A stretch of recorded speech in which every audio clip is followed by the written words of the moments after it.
All right, everyone hear me okay? Yeah. All right. So when I heard about this talk, and hold on, let me move this.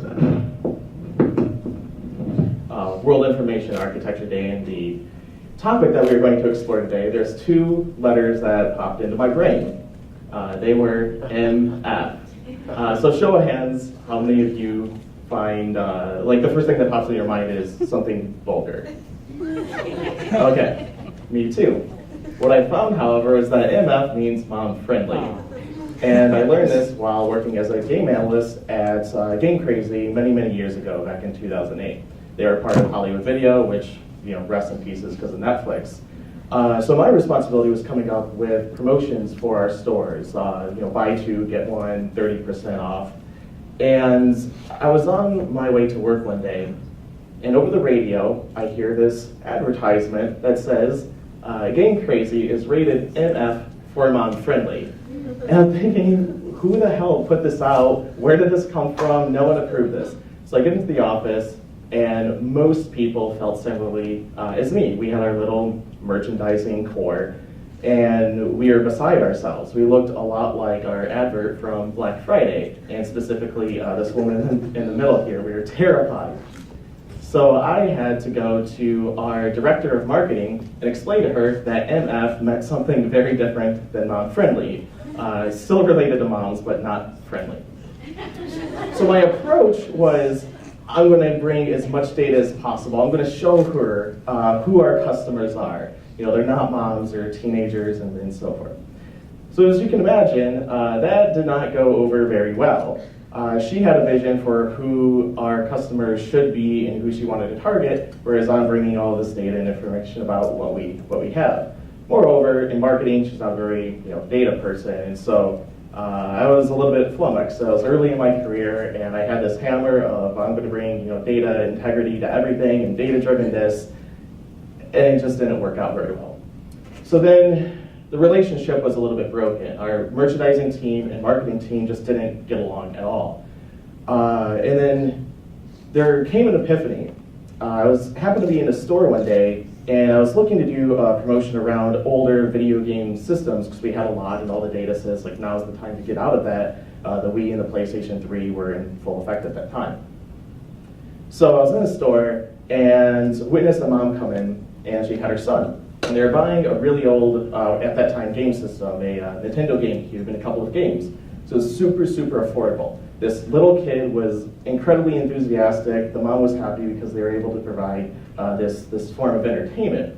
So then I thought, okay, if I want to get space on one of those front page advertisements, rather than just coming at it from the perspective of here's the data and this is what it's telling us to do, why don't I just relay that story to her?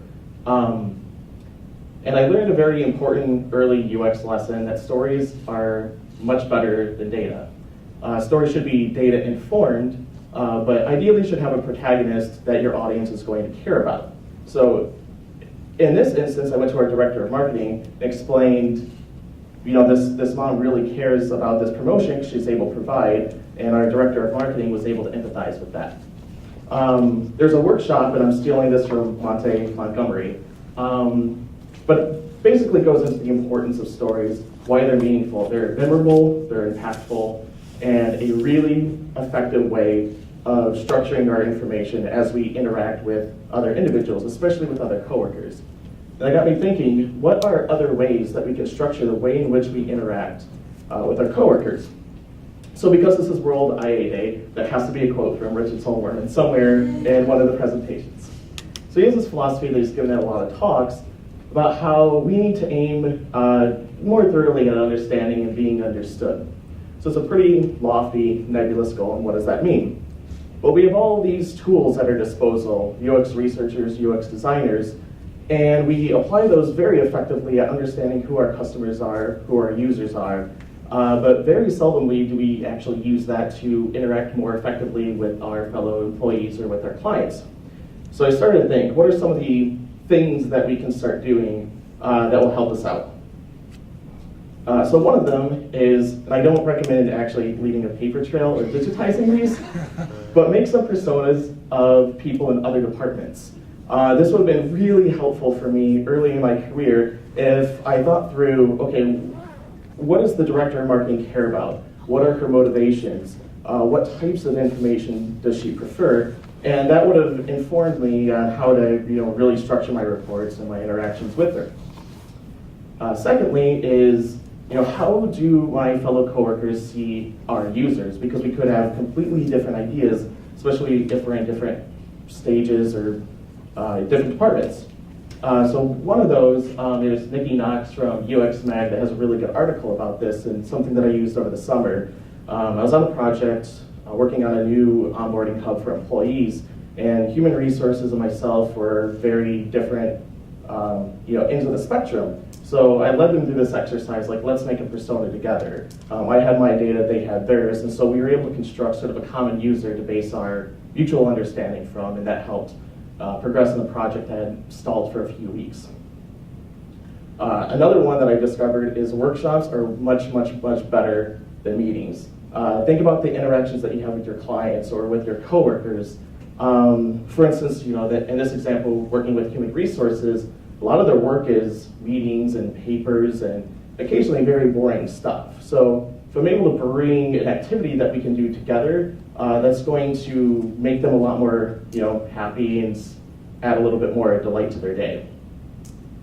Another one, and this sort of comes from Abby, the IA, is map out some of these motivations. So in the Game Crazy example, this would have been very effective for me to do. The marketing person doesn't exist in a bubble, but they have different influences around them as well. So we can start mapping things out very loosely, add in other departments, and start understanding what do these people think, what do they care about. So in addition to our director of marketing really caring about the experience moms have in our stores, our EVP really cared about what can we do today to make our stores' lives better. So then I could also bring that into my story. Not only am I giving her a protagonist to care about, but also framing it in a way that she can also look good to the person in charge. And then lastly, just to reiterate, sharing stories with your fellow coworkers, with your clients, is going to lead to a lot more memorable, engaging, and have sort of a common language that otherwise wouldn't exist. Anyway, that's it. Sorry for going a couple minutes over. Probably no time for questions. Okay, one question. Thank you.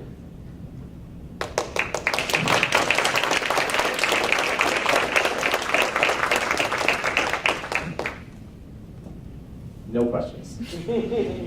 Nailed it. What happens if your the stories conflict with what the data say? Like the customers say one thing, but the data says another thing.